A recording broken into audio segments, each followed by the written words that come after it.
¿Se ve, chicos? ¿Se ve? Sí, doctora, se ve. Super. Bueno, y vamos a hablar entonces del desprendimiento de la retina, que por definición es la separación de la retina entre la retina neurosensorial y el epitelio pigmentario de la retina. Recuerden que la retina tiene básicamente 10 capas. Hoy en día nosotros dividimos en más capas, pero clásicamente son 10, y cuando se produce una separación de la retina entre la neurosensorial, que sería a partir de los conos y bastones, y la del epitelio pigmentario, entonces llamamos o decimos que existe un desprendimiento de la retina, ¿sí? Acá, entonces para mirar, recuerden, esto sería hacia la parte anterior, o sea, el vitro estaría acá, y esta sería ya la parte más externa, ¿verdad? Entonces, si esta es nuestra retina, acá vemos la esclera, la coroides, la célula, el epitelio pigmentario, que es la monocapa que está en contacto con la coreo capilar de la coroides, y acá empieza la retina neurosensorial con la capa de conos y bastones. Entonces, cuando tenemos o cuando se produce una separación a este nivel, hablamos de un desprendimiento de la retina. La retina puede, las capas de la retina se pueden separar porque, como dijimos la vez pasada, en la retinopatía diabética se puede, por ejemplo, acumular líquido en la plexiforme y hacer que esas capas se vayan separando, pero ahí no hablamos de un desprendimiento de retina, hablamos de edema dentro de la retina. Pero cuando se separa en esta localización, ahí sí decimos que hay un desprendimiento de la retina. Hay tres tipos básicamente de desprendimientos de retina según la fisiopatología de cómo se produce. Puede ser retmatogénico, que es cuando se produce una rotura, un agujero en la retina, hace que el líquido del vitro entre, despegue, por decirlo, y separe cada vez más la retina en esa localización. Puede ser seroso o exudativo, cuando se acumula el líquido porque por una inflamación, o en el caso de los tumores, por ejemplo, puede acumularse el líquido en esa ubicación y separar entonces la retina, o traccional, que es el desprendimiento más clásico asociado, por ejemplo, a la retinopatía diabética. Cuando tenemos los neovasos, si recuerdan que hablamos la vez pasada, estos neovasos que crecen hacia el vitro, van formando como unos puentes de proliferación fibrovascular que va estirando la retina. Por eso que estirando y desprendiendo, ¿verdad? Por eso que se llama desprendimiento de tipo traccional. Y tenemos los desprendimientos mixtos, ¿verdad? Generalmente en la diabetes reumatogénico hay una parte, tanto se tracciona que después se termina agujereando, entonces son desprendimientos mixtos, ¿verdad? Entonces son tres los tipos básicos: reumatogénico, seroso, traccional y el mixto, ¿verdad? Cuando tenemos una mezcla de ellos. Acá, por ejemplo, estamos viendo una foto de unas retinografías, donde vemos acá la retina aplicada, y acá se ve como esta zona que parece, donde hay una convexidad, vamos a decir, mirando hacia el nervio óptico, donde la retina está elevada. En esta foto, como es una foto en 2D, no vamos a ver que la retina está elevada, pero cuando vos haces el examen de mapeo de retina a un fondo de ojo, vos ves que la retina acá está plana y ves como la retina está elevada, está desprendida, y se ve lo que hay líquido, se ve que se mueve, vos le decís, no se te mira arriba, abajo, y vas a ver que la retina hace como unas ondas, entonces es más dinámico, ¿verdad? Acá vemos ya un desprendimiento de tipo traccional. Acá donde les estoy marcando, esta es básicamente la punta. A ver si puedo usar esta tela para explicarles. Donde esta, vamos a suponer que es la retina, y esto está haciendo así, está estirando la retina y está desprendiendo. Mi mano sería esta porción que les estoy mostrando acá, donde está más adherido y más fuerte está estirando, ¿verdad? Entonces, ese sería un desprendimiento traccional, donde nosotros entramos después a cirugía, liberamos esta tracción para que esto vuelva a planchar, por decirlo así, por la superficie posterior del ojo, ¿verdad? Y esta última sería un desprendimiento de retina retinatogénico, donde vemos que la retina se rompió.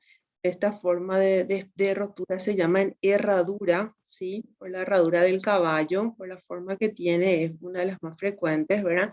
Y secundaria a eso, el vítreo entra a través de ese agujero y empieza a despegar la retina, como vemos acá. Todo esto está desprendido. La retina desprendida se ve más pálida, obviamente, ¿verdad?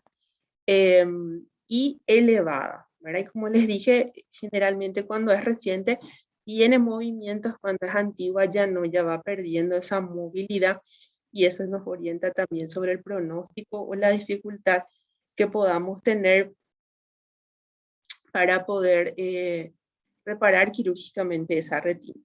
Entonces, el desprendimiento de retina retinatogénico es un desprendimiento de retina debido a una rotura que puede ser un desgarro, que es el que les mostré, un agujero, ¿verdad? Redondo, perdón, o una diálisis ya es un agujero más grande que prácticamente abarca 180 grados de la retina, de todo el espesor de la retina que permite entonces el paso del vítreo al espacio subretiniano, o sea, y va separando entonces entre el epitelio pigmentario y la retina neurosensorial. Y viene del griego redma, desgarro, es el tipo más frecuente de desprendimiento que tenemos.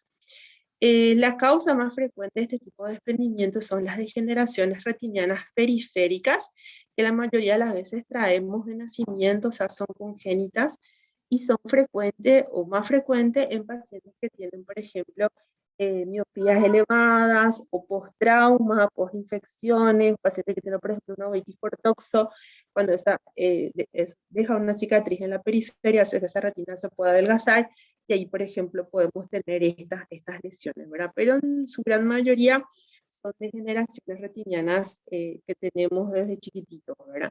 Entonces, y constituyen un factor de riesgo para un desprendimiento de la retina. Entonces, lo que solemos hacer en esta zona que está fina, la retina se rompe y ahí se desprende, como vemos en esta fotito, ¿sí? Acá, ahí se rompió y se va desprendiendo.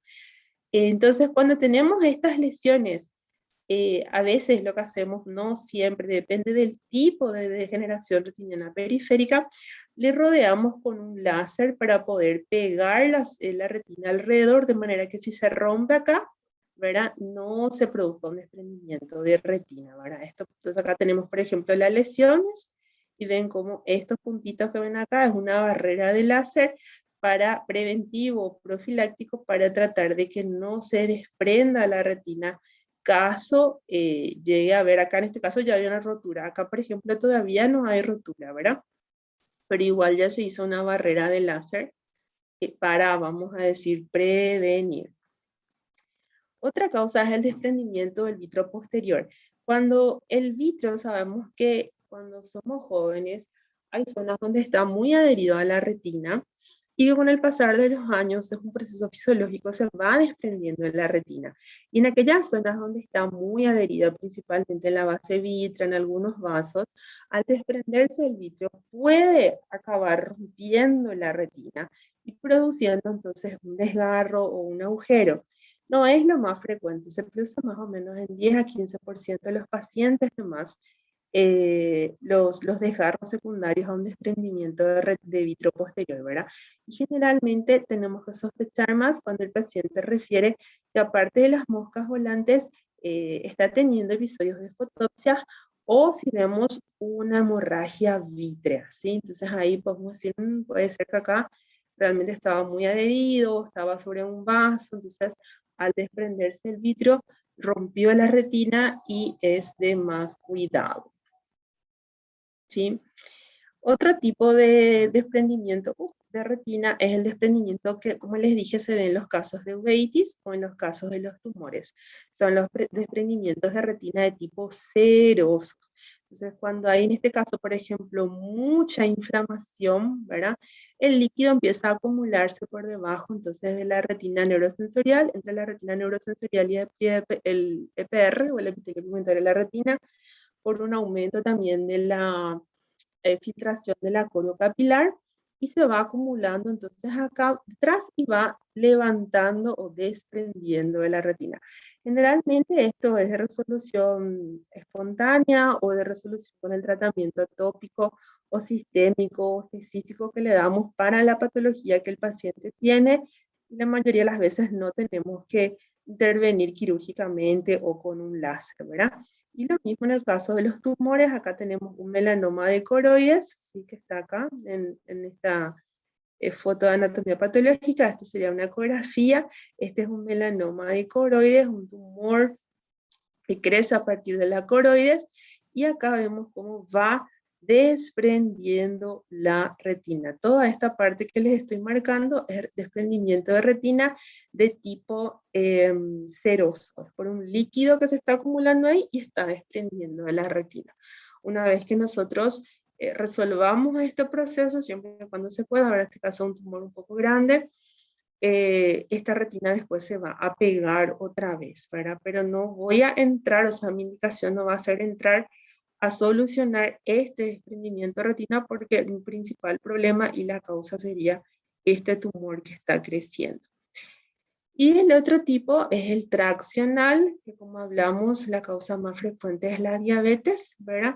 Donde se van formando estos neovasos forman estas eh, proliferaciones fibrovasculares que acaban estirando la retina. Fíjense acá, por ejemplo, este es un paciente, como les dije, ya tiene una retinopatía diabética muy avanzada, un desprendimiento de retina súper avanzado, pero si ustedes se fijan acá, el área macular todavía está pegada, entonces el paciente puede pensar que está todo bien y tener una visión de 20/25, 20/30, y vos le decís, estás por quedarte ciego. Porque nosotros sabemos que esto va a terminar de traccionar, va a hacer esto con el tiempo, va a estirar todo, ¿verdad? Pero al paciente le cuesta a veces creer que está con problemas porque acá la zona central todavía está bien, ¿verdad? Acá vemos otro, acá tenemos sí ya un compromiso de polo posterior, ¿sí? Solo que todavía no está tan traccionado el polo posterior me refiero al área macular, como por ejemplo en esta foto donde sí ya tiene un compromiso importante del área macular. Probablemente, esto que está acá puede progresar a esto, ¿sí? Siempre y cuando nosotros no tratemos esto, ¿verdad? Entonces acá vemos cómo viene el vitro, se va adhiriendo a la retina y le va estirando hacia adelante, le va desprendiendo. Factores de riesgo para un desprendimiento de retina sería una cirugía ocular previa, cualquiera de ellas. Hay algunas que tienen mayor riesgo que otras, ya sea una cirugía de catarata, una cirugía de glaucoma, cirugía de córnea, una cirugía refractiva, por ejemplo. Por eso es que siempre, antes de hacer cualquier tipo de cirugía, lo ideal es revisar bien la retina, y si el paciente tiene, por ejemplo, alguna retinopatía diabética, tratar la retinopatía diabética.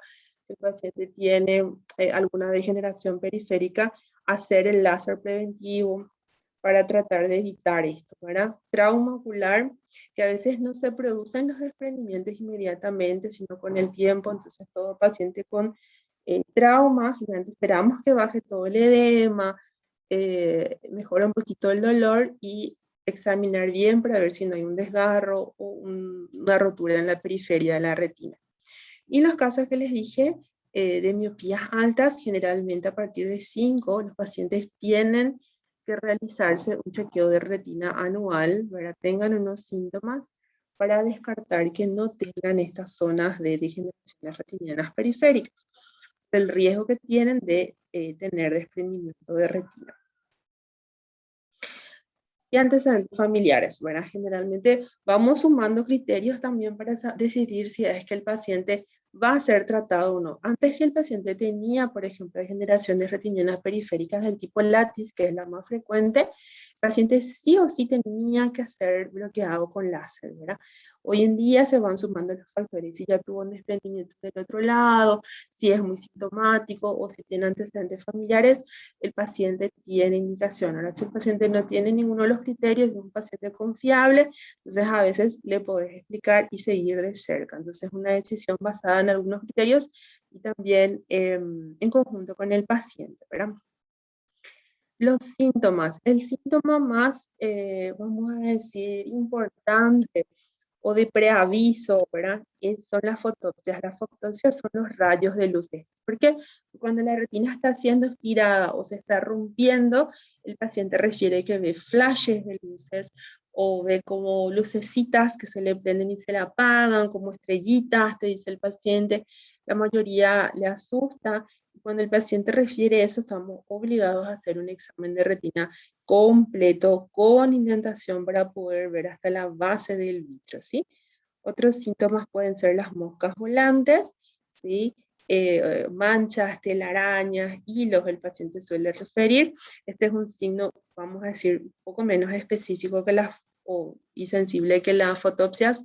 Siempre las fotopsias es como que encienden más las alarmas de que pueda haber un desprendimiento, un desgarro, un agujero, pero las moscas volantes también. Si el paciente tiene este síntoma, hay que hacerle un chequeo, ¿verdad? Y si está todo bien, orientarle que siempre cuando las moscas mantengan el mismo tamaño, la misma forma, la misma cantidad, es más tranquilo, vamos a decir.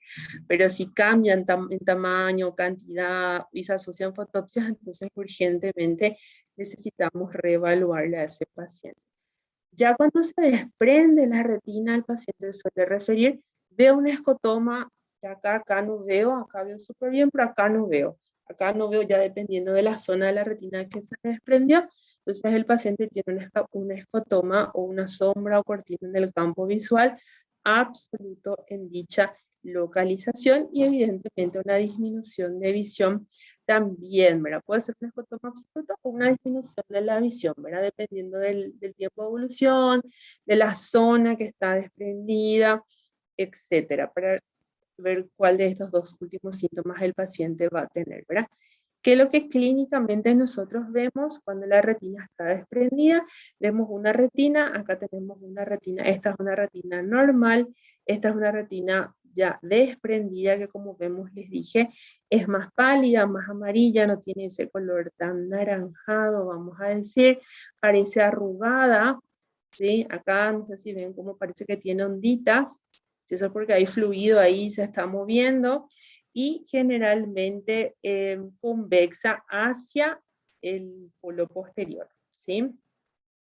Este, por ejemplo, ya es una retina que está comprometiendo área macular, entonces el paciente probablemente su visión está bien baja, ¿verdad? Eh, Acá vemos otra, una retina convexa que parece que camina o viene hacia el polo posterior, móvil, acá obviamente ustedes no ven que es móvil, pero cuando nosotros hacemos el examen, como les dije, vemos que la retina hace esto dependiendo de cómo el paciente mueve el ojo, y con unos pliegues que parece arrugado. Fíjense acá toda una retina normal, acá ya una retina más pálida, con ondas, arrugada, que está caminando hacia el área macular. Este paciente, por ejemplo, puede referir que ve un escotoma, pero acá en el centro puede ser todavía 20/20, 20/30, 20/40, dependiendo. Obviamente, este paciente es una urgencia y hay que operarle lo antes posible. ¿Por qué? Porque mientras no llegue al área macular, el paciente tiene muy buen pronóstico visual, ¿verdad? Cambia muchísimo si es que este desprendimiento ya llega a comprometer la mácula. ¿Por qué? Porque ella la mácula sufrió, la mácula se desprendió, entonces ya no es lo mismo, ¿sí? Tanto que nosotros, la urgencia, o sea, un paciente con mácula on sería mácula prendida, o no desprendida, ¿verdad? Es así súper urgente y tratamos de operar ese día o en días, ¿verdad? Un paciente ya que tiene mácula off, o sea, mácula desprendida, que ya está hace qué sé yo, un mes, por ejemplo, no vamos a mover cielo y tierra para operarle al día siguiente, ¿verdad? O sea, podemos programar de repente en la semana o unos días después, ¿verdad? Obviamente siempre hay que tratar de hacerlo lo más rápido posible, pero debido al pronóstico que tenemos, mácula OM sería así urgencia, lo más rápido posible, porque mientras más avanza, eso avanza hacia el polo posterior, el pronóstico visual del paciente baja drásticamente. Por más que hagamos una cirugía maravillosa, si la mácula está off y está off hace 100 meses, yo puedo pegar esa retina, anatómicamente puede quedar espectacular, pero funcionalmente el paciente ya no queda contento porque queda cuenta dedos, MM, 20/200, 20/100, y a veces nosotros estamos contentos porque no es tan fácil pegar una retina desprendida, un mes de evolución, por decirlo así. pero el paciente obviamente espera volver a hacer 20/30, 20/40. Entonces, siempre hay una gran diferencia, como les digo, si es que tenemos compromiso de la mácula o no. Vemos otra vez acá una retina convexa, siempre hacia polo posterior, móvil ondulante y con pliegues. Todo esto está ondulado, ven cómo va haciendo como unas bolsas, ¿sí? En algunos casos, por ejemplo, cuando todavía el desprendimiento no es muy amplio, nosotros podemos ver las zonas de la rotura, ¿sí? En este caso, por ejemplo, acá la retina está súper desprendida y vemos que acá se rompió. Es un desgarro clásico en forma de herradura. Acá vemos otra vez un desgarro en zona de herradura y a partir de acá se rompió y a partir de ahí se está desprendiendo. Un desprendimiento de tipo redmatogénico convexo siempre hacia el polo posterior, ¿verdad? En algunos casos, por ejemplo, en los casos de desprendimiento de retina, yo veo que tengo un desprendimiento de retina, no puedo ver el desgarro porque ya es muy amplio, pero tengo a veces inflamación ya sea en la cámara anterior o tengo unas células atrás, ¿sí? Que en el vítreo que me pueden orientar, por ejemplo, que el desprendimiento puede también ser de tipo seroso. Ejemplo, en el caso del Boko Yanagi-Harada, ¿verdad? Pero de por sí, este desprendimiento reumatogeniko también, al producirse, como recuerdan que se separa entre el epitelio pigmentario y la retina neurosensorial, el epitelio pigmentario puede liberar pigmentos y yo puedo tener esas células pigmentadas en mi examen de segmento anterior, o sea, puedo ver células pigmentadas que me sugieren ya que hay un desprendimiento de retina. Otro signo asociado que puedo tener es la hemorragia vítrea, ¿verdad? Principalmente, por ejemplo, post-trauma, ¿verdad? Entonces tenemos una combinación de hemorragia vítrea y de desprendimiento de retina. En este caso, por ejemplo, es un paciente por un trauma, o vamos a decir un diabético también puede ser, donde yo prácticamente solamente veo la hemorragia vítrea y no consigo saber cómo está la retina atrás. Entonces ahí estoy obligada hacer una ecografía para ver si la retina está on o está off, o sea, si está pegada o está desprendida, ¿verdad? Y dependiendo de eso decido la conducta.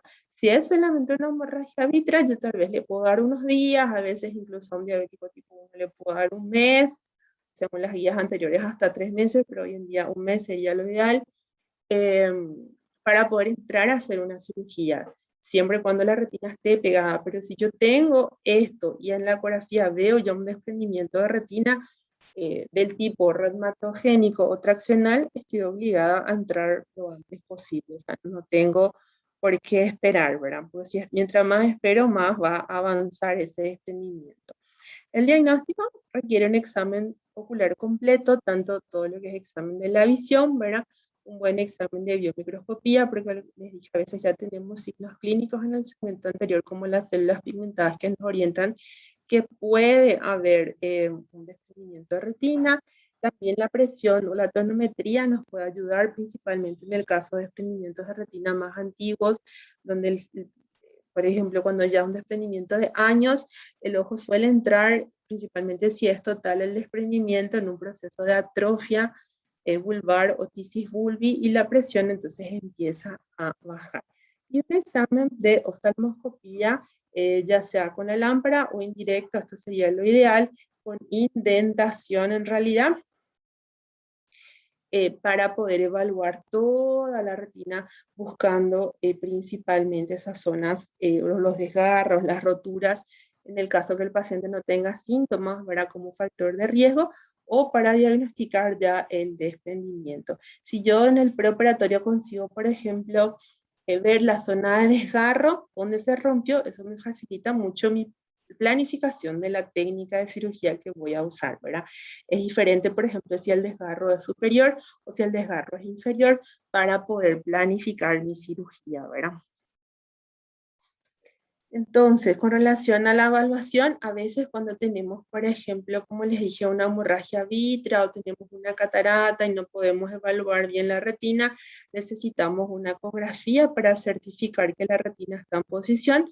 Acá vemos una retina desprendida, este es el nervio óptico, y acá todo esto que ven acá se describe como un eco membranoso de una reflectividad alta, que sería la retina, y la ecografía también me puede orientar si el desprendimiento es superior, inferior, total, parcial. A veces puedo ver las zonas que se rompieron, entonces es muy útil en el caso de que no consiga ver la retina porque tenga medios opacos. Y con relación al tratamiento, tenemos varias opciones. Como les dije, cuando tenemos estas lesiones, degeneraciones periféricas, entonces podemos hacer un láser preventivo para tratar de rodear estas zonas de manera que la retina no se desprenda. ¿Me garantizan un 100% o no? No me garantizan un 100%, eso siempre conversamos con el paciente, pero sí un 90%, vamos a decir, me previene que se desprenda la retina, ¿verdad? Igual este paciente puede, o sea, requiere después del láser controles periódicos, porque si se rompió acá, se puede romper más adelante acá. Entonces hay que ir mirando y dependiendo de la necesidad, ir ampliando el láser a otras regiones vecinas, por decirlo, o en otro cuadrante caso sea necesario. Otra forma que tenemos de solucionar un desprendimiento de retina de tipo reumatogénico es haciendo una retinopexia neumática. Esto solemos usar principalmente cuando el desprendimiento, por ejemplo, es superior. Entonces entramos acá, inyectamos un gas en la cavidad vítrea, ese gas es como que sube hacia arriba y va entonces pegando la retina, colocando en su posición. Ahí le solemos orientar al paciente que tiene que guardar una posición de cabeza durante un tiempo para que el gas haga esa función de pegar, y obviamente una vez que conseguimos que se pegue la retina, le hacemos láser para poder bloquear o pegar, por decirlo, esa retina otra vez. Este tratamiento también voy a aclarar porque no les dije que a veces no es preventivo nomás. A veces, por ejemplo, vemos el desgarro, pero la retina ya se empezó a desprender, pero si el desprendimiento es muy pequeño todavía y muy periférico, a veces hacemos lo que le llamamos una barrera de láser y vamos controlando de cerca. Muchas veces si el desprendimiento es pequeño todavía, con esto nomás también conseguimos evitar ir a una cirugía de mayor complejidad, porque este láser se hace con anestesia local, en consultorio, es rápido, sencillo y mucho menos costoso para el paciente, ¿verdad? Pero no siempre da para poder solucionar un desprendimiento de retina con esto. Muchos pacientes te dicen, yo me operé un desprendimiento de retina, y vos le examinás y realmente lo que tienen es una pequeña barrera de láser nomás. En ese caso, por ejemplo, si o se le trató el desgarro, ¿verdad? O fue un desprendimiento pequeño, ¿verdad? Un desprendimiento grande ya generalmente requiere ya un procedimiento más invasivo, ya sea las retinopexias neumáticas, que como ven acá, que es lo que le estaba viendo.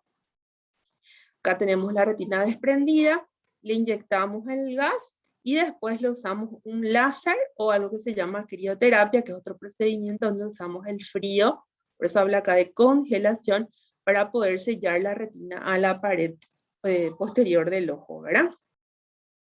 Acá vemos otra vez, acá tenemos la retina, un desprendimiento superior, acá tenemos el desgarro de la retina, toda esta retina más pálida, la retina desprendida.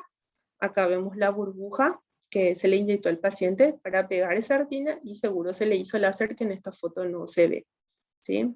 Acá vemos como la retina, todo esto que estaba desprendido, volvió a pegar. Y la vitrectomía vía pars plana, que es la cirugía que más frecuentemente necesitamos hacer, donde nosotros entramos, ¿verdad? A través de 3 ports, colocamos 3 instrumentos. Uno generalmente es el vitreófago, que es el que me permite trabajar, que es como mi tijera por la cual yo voy cortando, voy aspirando, lo que sea. Otro es la luz, otro port es para mi luz. Y tengo un tercer port donde va tirando suero, vamos a decir, una solución dentro del ojo, porque recuerden que el ojo es un globo, y si yo abro acá, abro acá, ese globo va a hacer esto. Entonces, para que yo pueda trabajar, el tercer poro va tirando el líquido adentro de manera a mantener la forma del globito para que yo pueda trabajar fácilmente adentro, ¿verdad?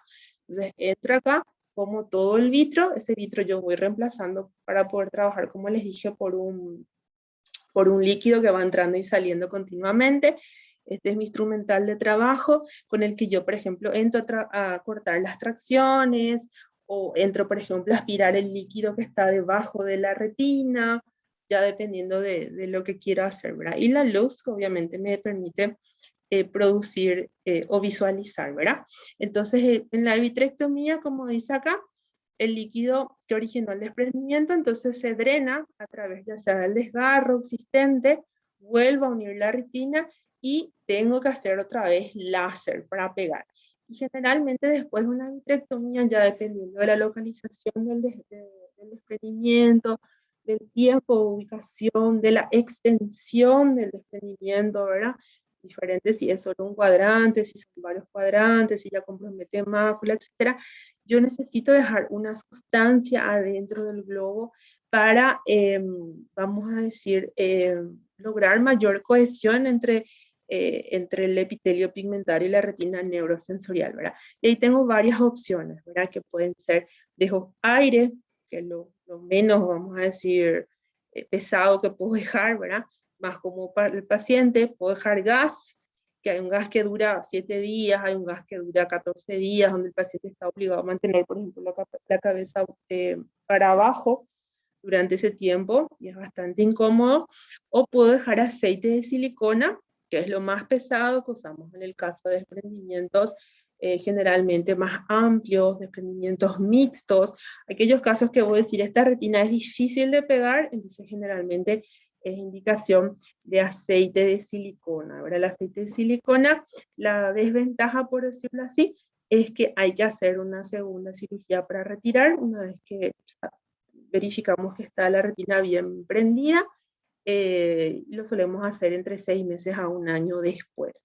Y otro contra, vamos a decir, del aceite es que induce con más facilidad catarata, aumento de la presión y cosas así. ¿Sí? Entonces, siempre que podamos, tratamos de no dejar aceite, sino gas, ¿verdad? Como mínimo, pero muchas veces no hay caso y bueno, optamos únicamente por el aceite de silicona, ¿sí? La remoción del vitro no afecta la función del ojo, eso es importante saber. Y la burbuja, si dejamos gas, se reabsorbe lentamente con los días, así que no hay problema con eso, ¿sí? Entonces, eso sería todo. No sé si tienen alguna duda.